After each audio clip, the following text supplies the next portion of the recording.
반세기 전 대한민국의 시대상과 연예가를 돌아보는 AI와 함께하는 50년 전 오늘입니다. 이번 영상에서 전해드릴 내용은 1973년 3월 넷째 주소식인데요. 그 당시 국민들의 관심을 끌었던 기사는 어떤 것들이 있었는지 지금 시작합니다. 먼저 첫 번째 소식입니다. 선대위 서울 232호에는 눈길을 끄는 사진 한 장이 실려 있는데요. 바로 50년 전 이 사진입니다. 1973년 3월 14일 수원 기지로 개성 귀국하는 주월 한국군 사령부 지휘부를 환영 나온 박정희 대통령 그리고 이세호 주월 한국군 사령관 등 장병 가족들이 환하게 웃는 사진인데요. 50년 전 월남에서 한국군 완전 철수 소식을 전하는 이 한 장의 사진이 주는 의미는 남다릅니다.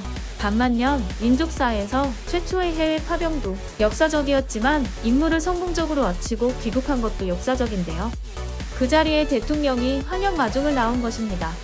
60대 이상이라면 모두가 기억할 월남 파병, 국민소득 100달러도 되지 않던 가난한 시대에 우리 아들, 남편, 아버지들이 월남에서 8년 8개월 동안 목숨 걸고 싸웠는데요. 나라 경제도 살리고 더 크게는 공산 세력으로부터 자유와 국가를 지킨다는 목적으로 시작된 파병 휴가는 실로 컸습니다. 장병의 전투수당, 군수품 등 전쟁 물자를 공급하면서 벌어들인 달러와 건설, 운송 등 현지 사업으로 벌어들인 달러가 들어와 고속도로가 되고 공장과 다리 건설로 이어졌는데요. 이른바 월남특수가 우리나라 경제 부흥의 일대 전기가 되었습니다.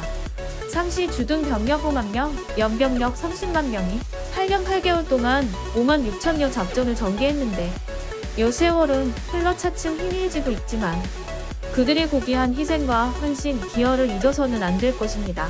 오늘의 대한민국을 다진 초석이었기 때문인데요.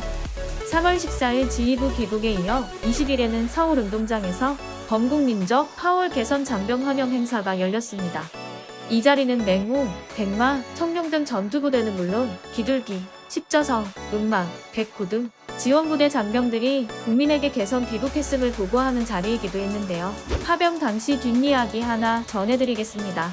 국익 최우선이라는 목표 아래 어떻게 하면 미국과 보다 유리한 파병 협상에 모든 지혜를 모았던 이야기가 남아있는데요. 2003년 5월 24일에 방송한 KBS 역사 스페셜 월남 파병 박정희의 승부수였다에서는 이런 에피소드를 소개했습니다. 미국으로부터 더 많은 것을 얻어내고 유리한 파병 조건을 요구하기 위해서는 파병을 반대하는 목소리가 꼭 필요했다고 하는데요.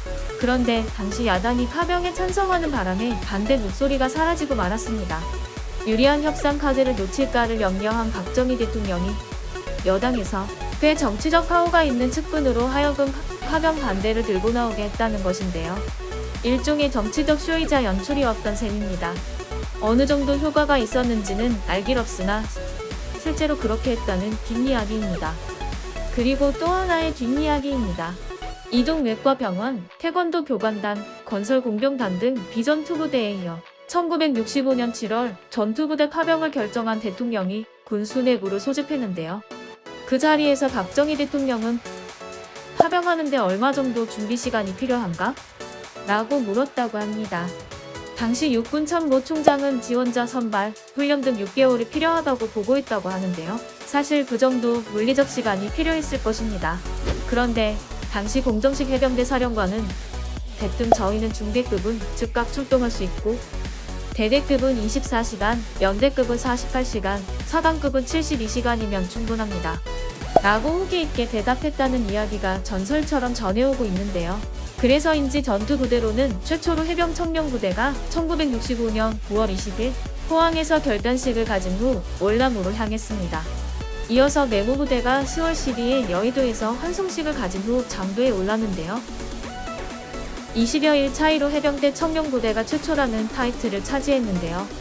그 후 백마부대가 파병되어 한국군이 미군 다음으로 병력 규모가 컸고 또 가장 용맹했던 군대였음은 역사가 말해주고 있습니다. 다음 편도 기대해주세요.